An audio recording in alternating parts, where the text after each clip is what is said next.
Good evening everyone. आज की इस वीडियो में हम डिस्कस करने जा रहे हैं conducting system of heart.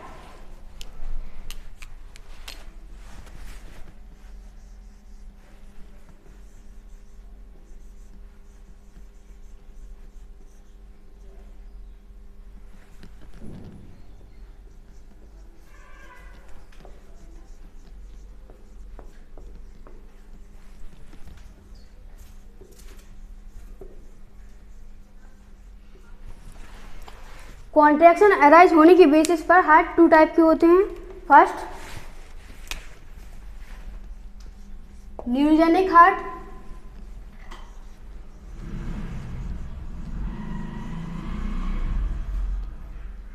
Second myogenic heart,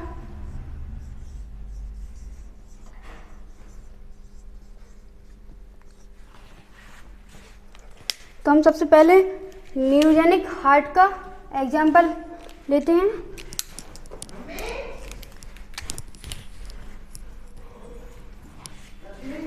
cockroach की बॉडी कैविटी, कॉकरोच का हेड, कॉकरोच के कंपार्टमेंट्स,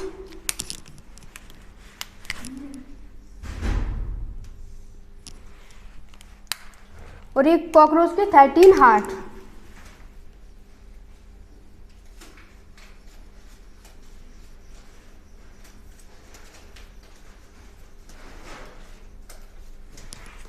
तो इनके हार्ट में कॉन्ट्रैक्शन कब होगा? जब इन्हें नर्वस स्टिमुलेट मिलेगा।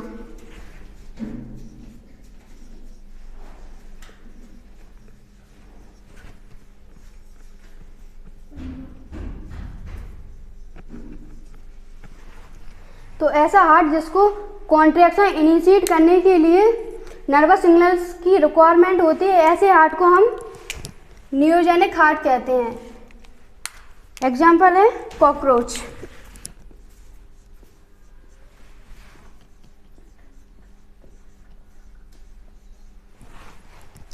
मायोजेनिक हार्ट, इसमें किसी एक्सटर्नल नर्वस सप्लाई पर कॉन्ट्रैक्शन डिपेंड नहीं करता। इसमें हार्ट की वॉल में ही मसल्स फाइबर से बना एक स्ट्रक्चर होता है जो कि रेगुलर टाइम सिग्नल्स को प्रोड्यूस करता रहता है।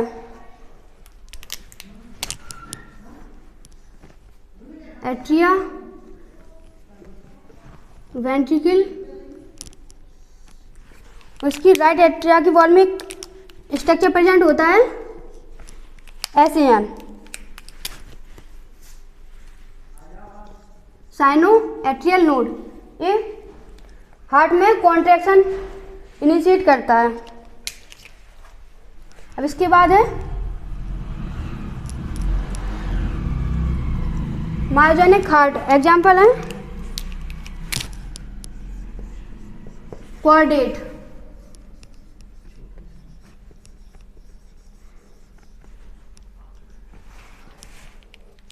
सभी कॉर्डेट में मायोजेनिक हार्ट मिलता है एक्सेप्ट मोलस्का। मोलस्का में कुछ ग्रुप्स होते हैं जिनमें मायोजेनिक हार्ट होता है। अब आते हैं हम ह्यूमन के कंडक्टिंग सिस्टम पर।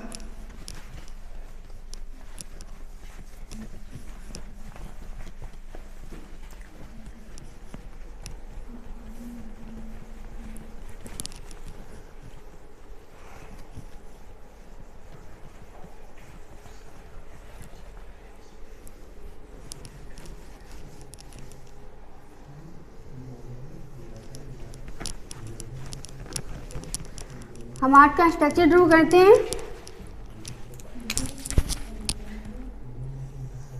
एट्रिया, वेंट्रिकल,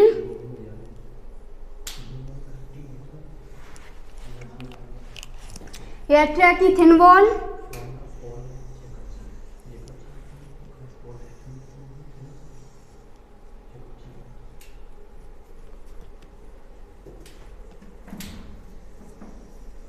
और ये वेंट्रिकल की थिक वॉल।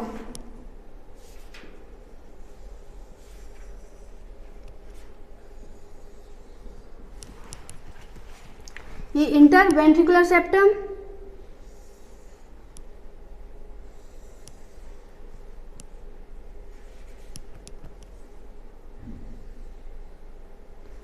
और ये इंटर एट्रियल सेप्टम।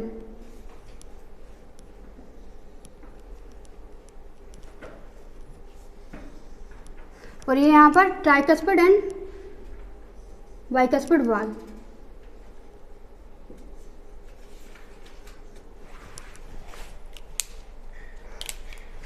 हम इसको लेबल करें, राइट एट्रिया,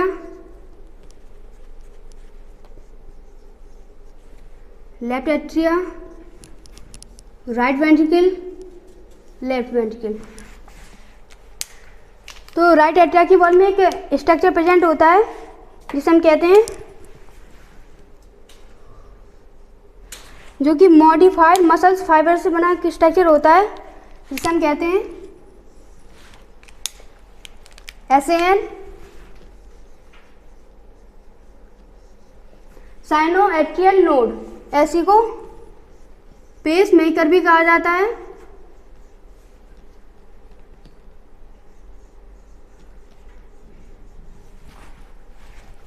इनका फंक्शन क्या होता है? Generate signals for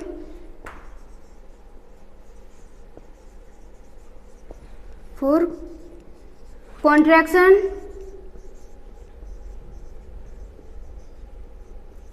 after regular time interval.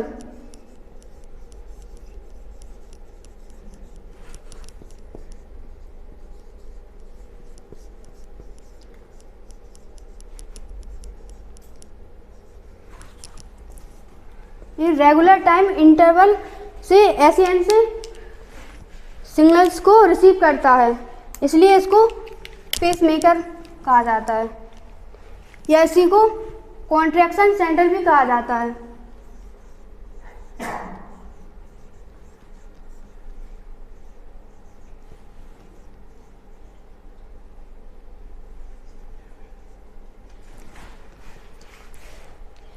अभी राइट एट्रियम की वॉल में एक दूसरा स्ट्रक्चर प्रेजेंट होता है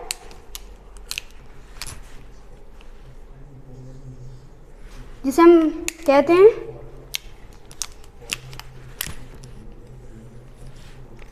AVN।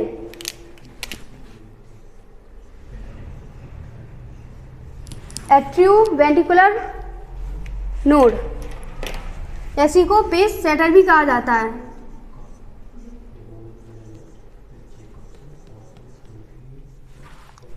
अब SAN से सिग्नल AVN तक किसके द्वारा आते हैं?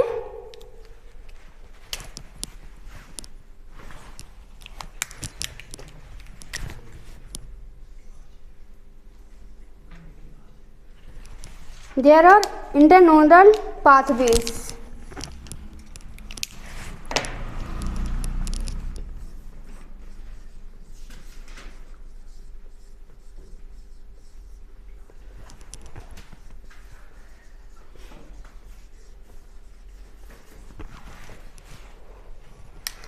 AVN करता क्या है? SAN से सिग्नल्स को या इम्पल्स को रिसीव करता है और रिसीव करके ये आगे की तरफ चैनलाइज कर देता है। चैनलाइज कैसे करेगा? AVN से स्ट्रक्चर ओरिजिनेट होता है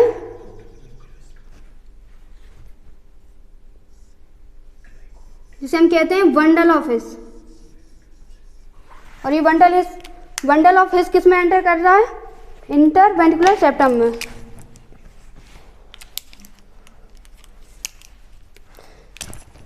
बंडल ऑफ हिस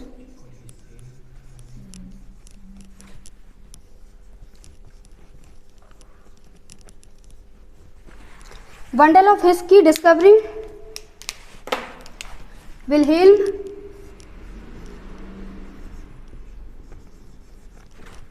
हिज्जिया ने की थी।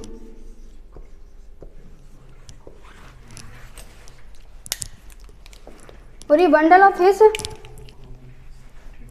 एट्रिया की टिप पे आकर दो ब्रांचेस में डिवाइड होता है, right branches and left branches में।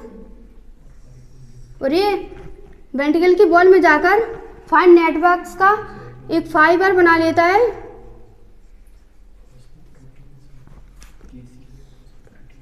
और इन फाइबर्स को परकिंजी फाइबर्स कहा जाता है।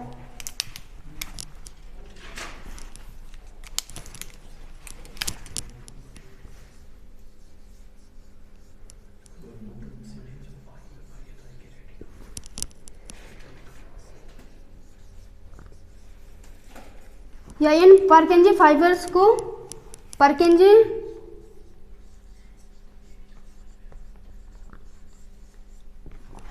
मायोकार्डियोसाइट्स भी कहा जाता है।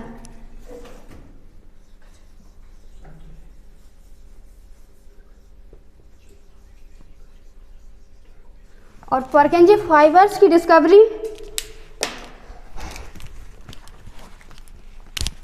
जैन इवांजेलिस्टा परकिंजी ने की थी।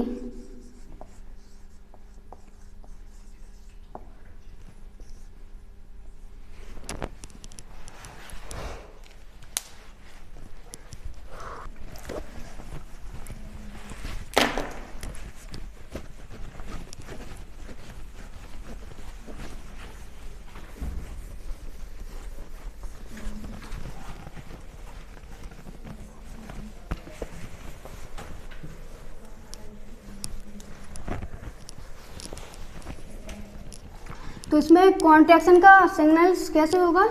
सबसे पहले कॉन्ट्रैक्शन का सिग्नल्स आता है एसएन में। एसएन से जनरेट होता है एवीएन में। एवीएन से सिग्नल जाएगा बंडल ऑफ हिस में।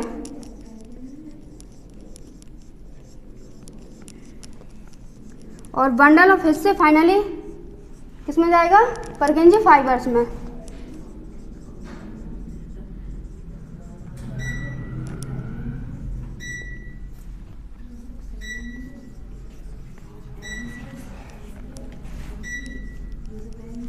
तो ये कॉन्ट्रैक्शन का सीक्वेंस हुआ।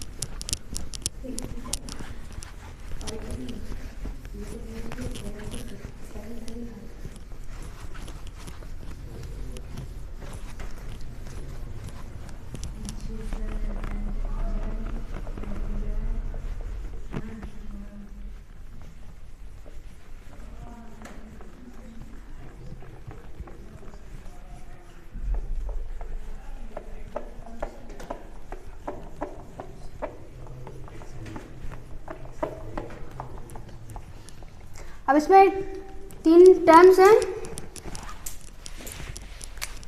First stroke volume,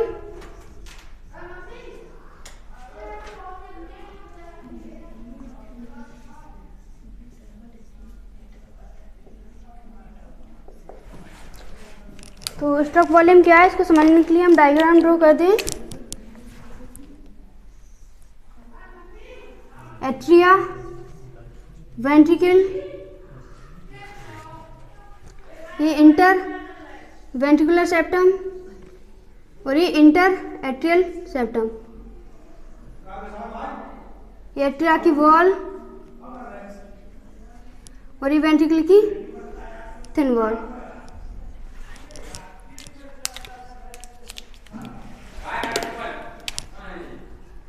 right atria, left atria, right ventricle और ये लेफ्ट वेंट्रिकल। तो लेफ्ट वेंट्रिकल से ब्लड वेसल से मर्ज होता है जिसे हम कहते हैं पल्मोनरी ऑर्टा, और राइट वेंट्रिकल से ब्लड वेसल से मर्ज होता है जिसे हम कहते हैं सिस्टेमिक ऑर्टा।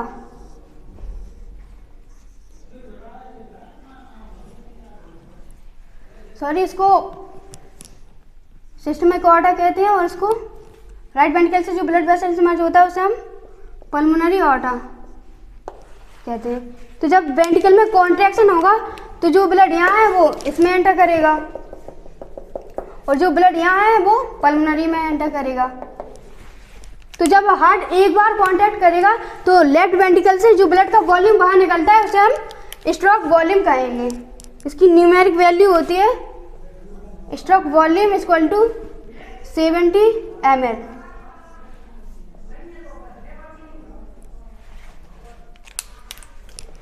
दूसरा टर्म आता है इसमें कार्डियक आउटपुट।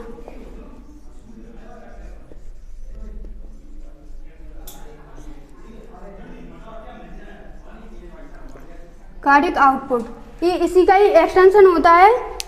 स्ट्रोक वॉल्यूम में क्या हो रहा है कि 1 मिनट में जितना वॉल्यूम ब्लड का बाहर निकल रहा है उसे तो हमने कह दिया स्ट्रोक वॉल्यूम, और 1 मिनट में जितना ब्लड हार्ट से बाहर पंप आउट होता है उसे हम कार्डियक आउटपुट कहते हैं। तो कार्डियक आउटपुट को कैसे निकालेंगे? Cardiac output equal to stroke volume into heart rate.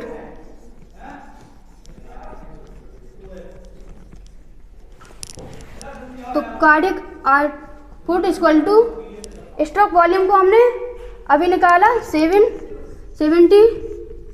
और हार्ट रेट को हम कंसीडर करके चलते हैं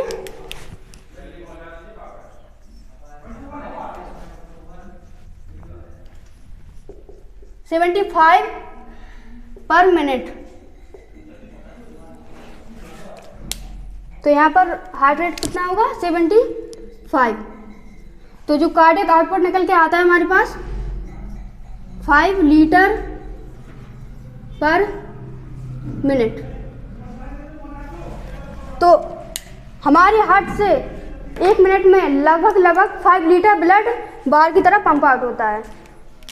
अब इस जो थर्ड टर्म है इसमें cardiac index.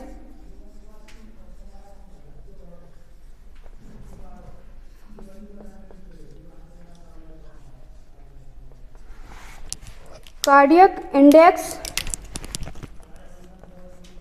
Equal to cardiac output divided into surface area.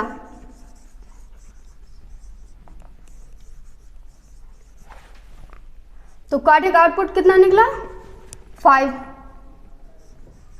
और सरफेस एरिया हम मान के चलते हैं, हमारी बॉडी का जो सरफेस एरिया है हम मान के चलते हैं कि 2 मीटर स्क्वायर है। तो कार्डियक इंडेक्स निकल के आएगा हमारे पास 2.5 लीटर पर मिनट पर मीटर स्क्वायर। अब हम एक इम्पोर्टेंट टॉपिक डिस्कस करने जा रहे हैं, कार्डियक साइकिल।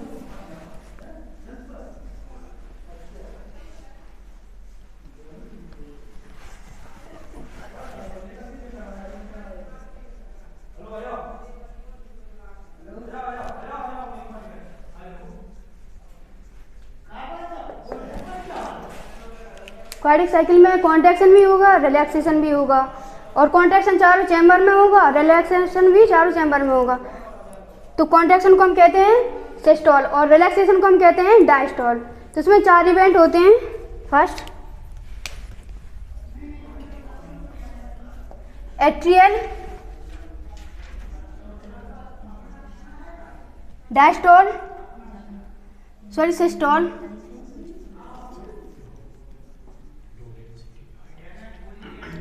इसमें टाइम लगता है 0.1 सेकेंड।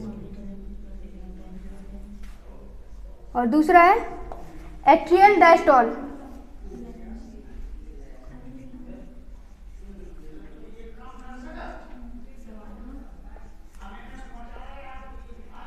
इसमें टाइम लगता है 0.7 सेकेंड। और थर्ड है वेंट्रिकुलर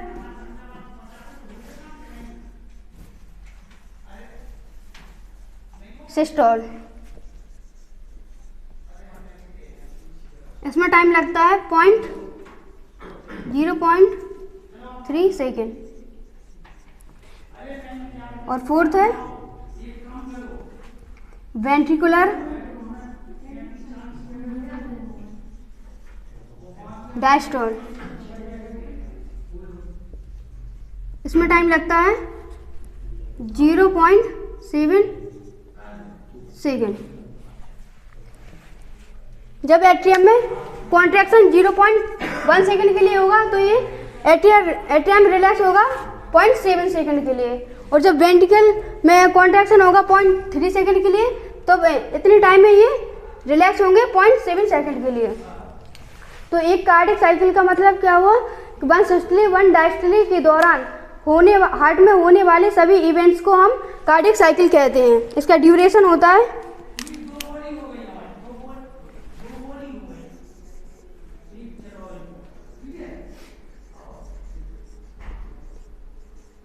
अगर हमने हार्ट रेट को कंसीडर करके रखा है तो हम किसी भी कार्डियक साइकिल को निकाल सकते हैं।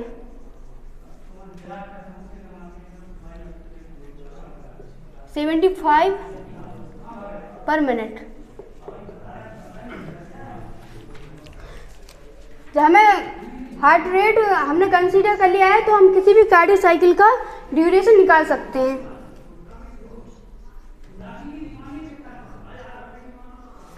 तो इसका ड्यूरेशन निकल के आएगा 0.8 सेकेंड। अब इसी 0.8 सेकेंड को हम सर्किल के द्वारा समझते हैं।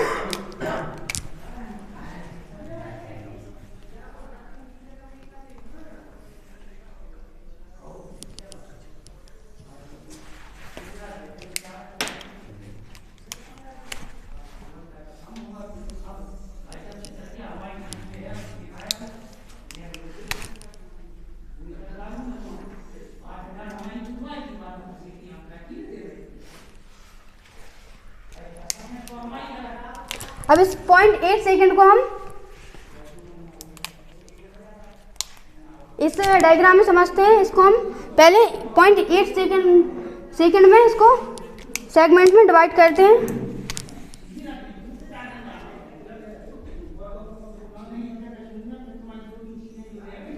One two three 4 5 6 7 8। तो ये एवरी स्मॉल 0.8 सेकेंड को रिप्रेजेंट कर रहा है।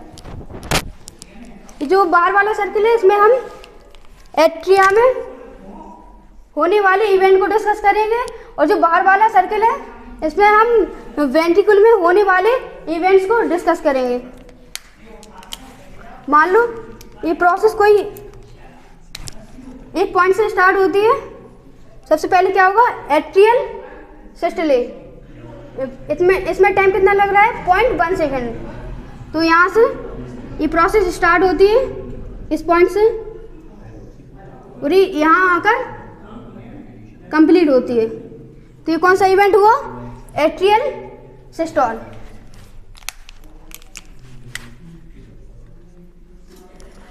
और ये इतना जितना टाइम बच जाएगा इसमें ये क्या करेगा, एट्रियल डायस्टोल।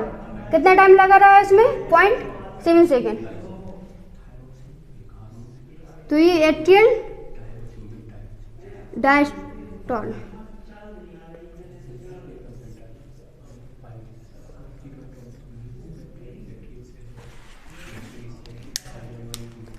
तो एट्रियम में इस वक्त क्या चल रहा है, कॉन्ट्रैक्शन। तो हम हार्ट को स्ट्रक्चर ड्रॉ करके बताते हैं। हार्ट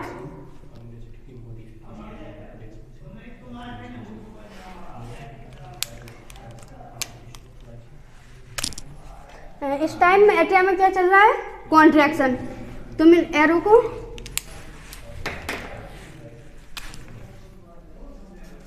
ऐसे बना देते हैं जिसमें रिप्रेजेंट होगा कि एट्रियम में कॉन्ट्रैक्शन चल रहा है।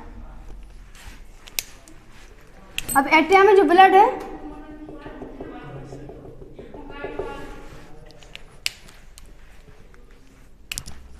जब एट्रियम में कॉन्ट्रैक्शन होगा तो यहाँ पर जो ब्लड है वो किस में एंटर करेगा, वेंट्रिकल में।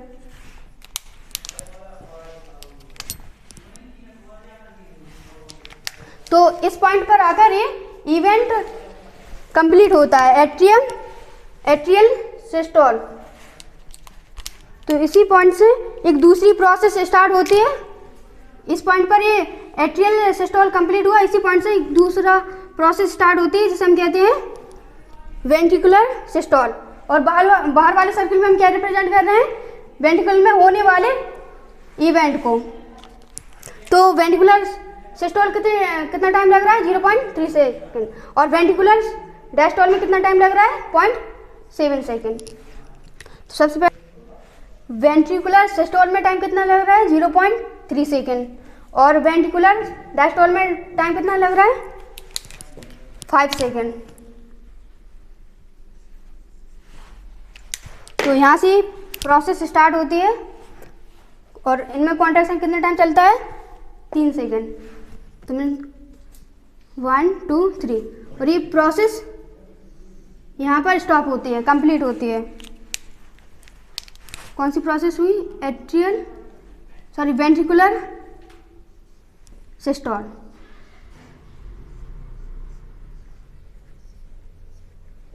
और ये यहाँ पर जितना टाइम बच गया उसमें ही वेंट्रिकुलर डायस्टोल होगा।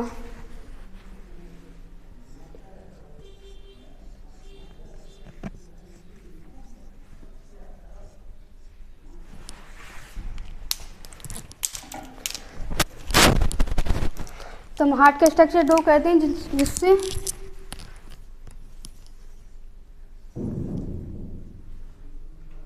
Atria, ventricle. इस टाइम एट्रिया में क्या चल रहा है? कॉन्ट्रैक्शन। अब इस टाइम में और इस टाइम एट्रिया में क्या स्टार्ट हो गया? रिलैक्सेशन। तो मैं एरो को ऐसे बना देते हैं। और इस टाइम एट्रिया में क्या स्टार्ट हुआ? कॉन्ट्रैक्शन। तो मैं इन एरो को ऐसे बना देते हैं, वेंट्रिकल को।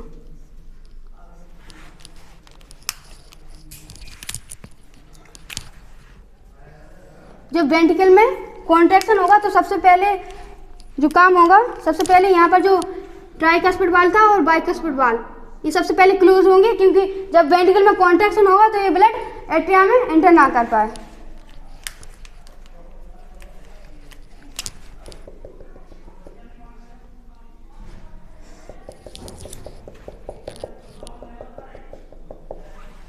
तो इस पॉइंट पर क्या इवेंट हुआ?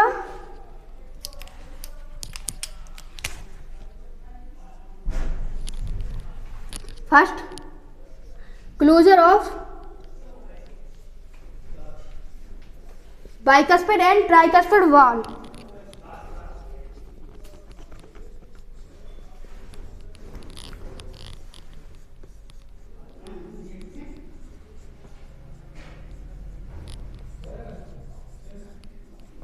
जब ये क्लोज हुए बाइकस्पिड एंड ट्राइकस्पिड वाल्व, तो इससे हमें एक साउंड सुनाई दिया, origin of first heart sound.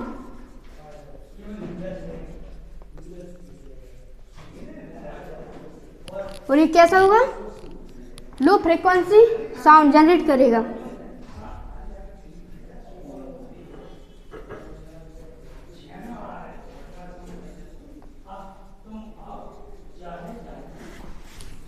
और ये रिप्रेजेंट करता है लब को।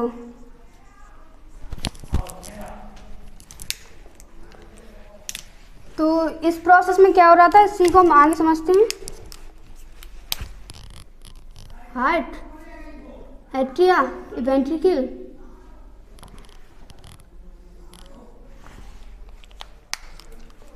लेफ्ट वेंट्रिकल से क्या आ रहा था? Systemic order.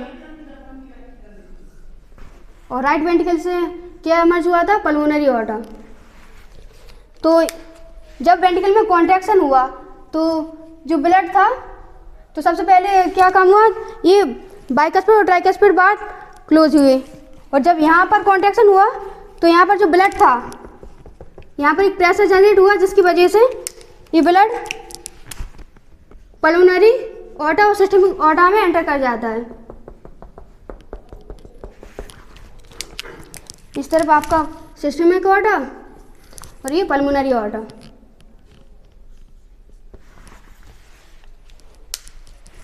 और एट्रिया में इस वक्त क्या चल रहा है?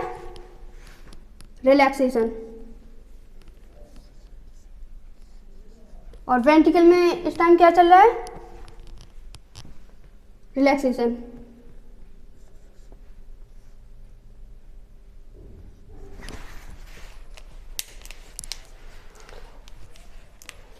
अब इसके बाद इस प्रोसेस में क्या हुआ, हम फिर से हार्ट का स्ट्रक्चर ड्रू कर दें।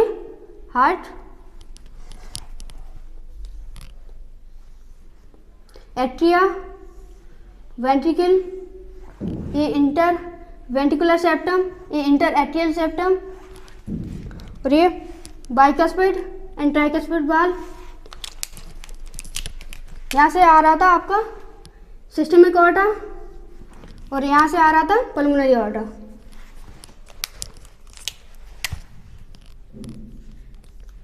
और ये सिस्टमिक ऑर्टा। और वेंट्रिकल में इस टाइम क्या चल रहा है, रिलैक्सेशन। तो मैं एरो को ऐसे बना देती हूँ। और वेंट्रिकल में अब क्या स्टार्ट हुआ, रिलैक्सेशन।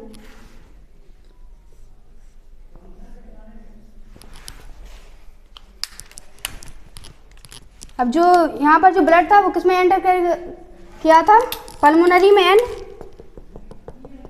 सिस्टमिक ऑर्टा में। और जब वेंट्रिकल में रिलैक्सेशन होगा तो ये बैकवर्ड फ्लो होंगे, तो उनके बैकवर्ड फ्लो को रोकने के लिए यहाँ पर वाल्व प्रेजेंट थे पल्मोनरी एंड सिस्टमिक ऑर्टा की ओपनिंग पर।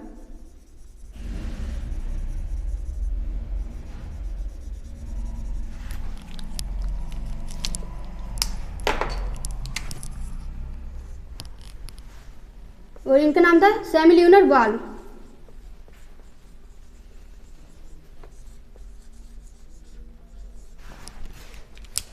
तो इस इवेंट पर क्या हुआ, फर्स्ट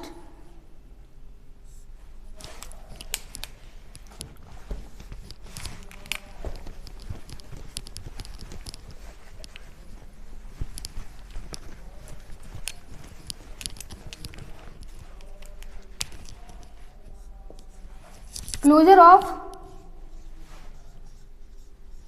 सेमिल्यूनर वाल्व।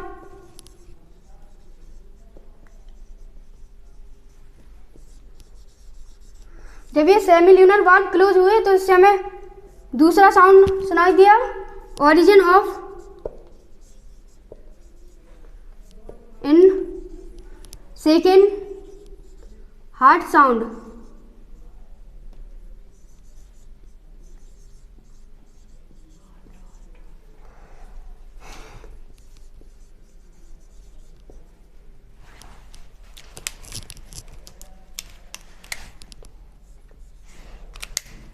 और ये हाई फ्रीक्वेंसी साउंड जनरेट करता है।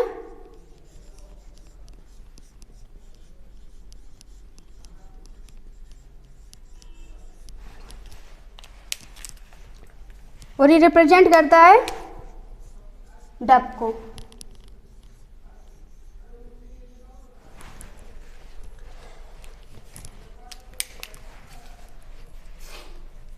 अब इसके बाद हम हार्ट का स्ट्रक्चर ड्रू करते हैं। Atria, ventricle. एट्रिया में इस टाइम चल रहा है कॉन्ट्रैक्ट, रिलैक्सेशन।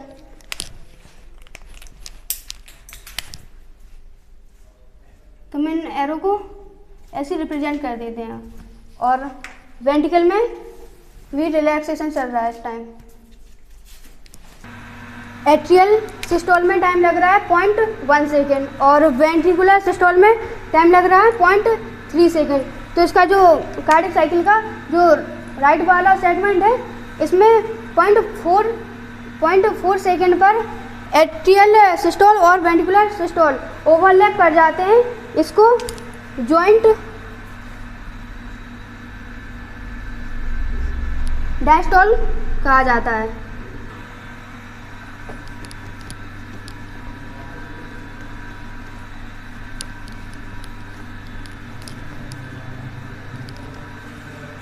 अब इसमें जो एट्रियल सिस्टोल हो रहा है उसमें टाइम लग रहा है 0.1 सेकेंड। एट्रियल सिस्टोल इसमें टाइम लग रहा है 0.1 सेकेंड। और जो वेंट्रिकुलर सिस्टोल है इसमें टाइम लग रहा है 0.3 सेकेंड।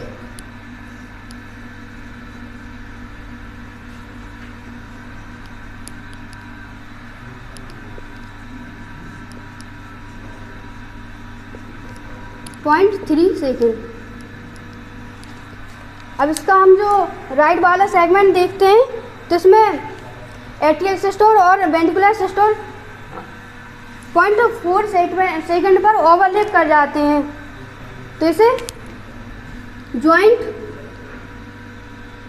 डायस्टोल कहा जाता है।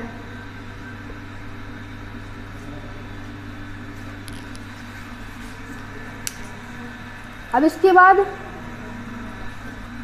अगला टॉपिक डिस्कस करने जा रहे हैं हम ब्लड प्रेशर को।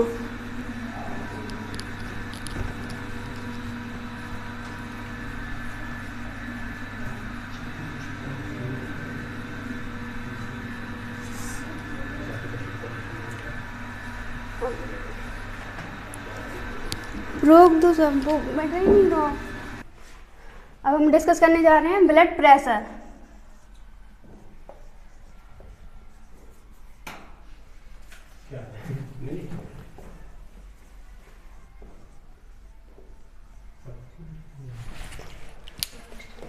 एक ब्लड वेसल से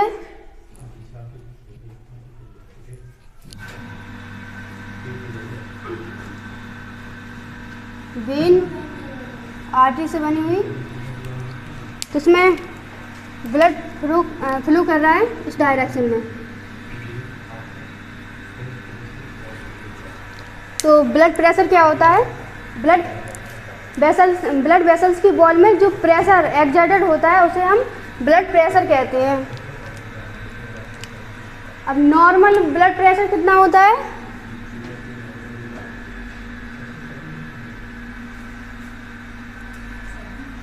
ब्लड प्रेशर 120 से 80 mm ऑफ Hg, ये नॉर्मल ब्लड प्रेशर होता है। अब इससे रिलेटेड दो कंडीशन है, हाइपर टेंशन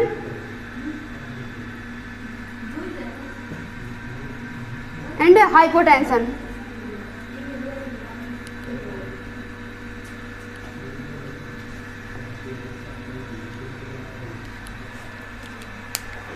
इसमें ब्लड प्रेशर इंक्रीज हो जाता है, इस कंडीशन को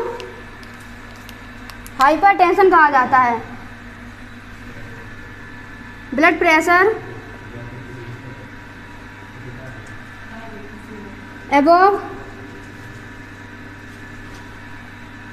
140 से 90 mm ऑफ Hg, तो इस कंडीशन को हाइपरटेंशन कहा जाता है। और उसमें एक टर्म आता है हाइपोटेंशन, जब ब्लड प्रेशर बिलो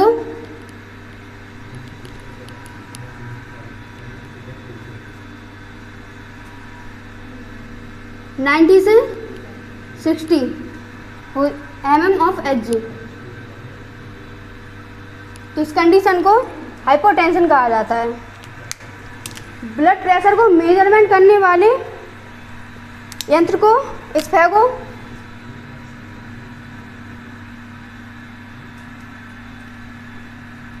मैनोमीटर कहा जाता है।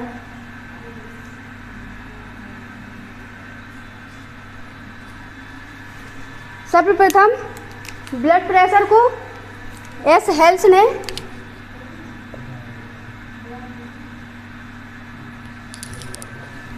हॉर्स में नापा था, और ह्यूमन में ब्लड प्रेशर को सर्वप्रथम वेबर ने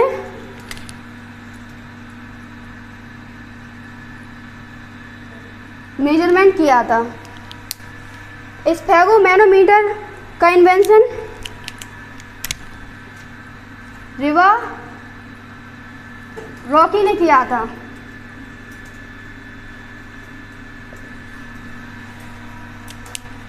अब ब्लड प्रेशर के बाद एक टर्म आता है pulse pressure.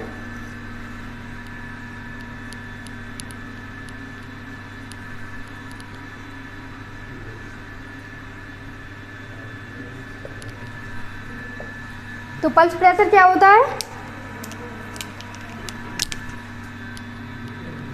Blood pressure systole and blood pressure diastole की डिफरेंस को हम पल्स प्रेशर का कहते हैं। Blood pressure systole minus blood pressure diastole. तो ब्लड प्रेशर सिस्टली कितना होता है? 120 और ब्लड प्रेशर डायस्टोल होता है 80। तो जो पल्स प्रेशर निकल के आएगा हमारे पास 40 mm of Hg।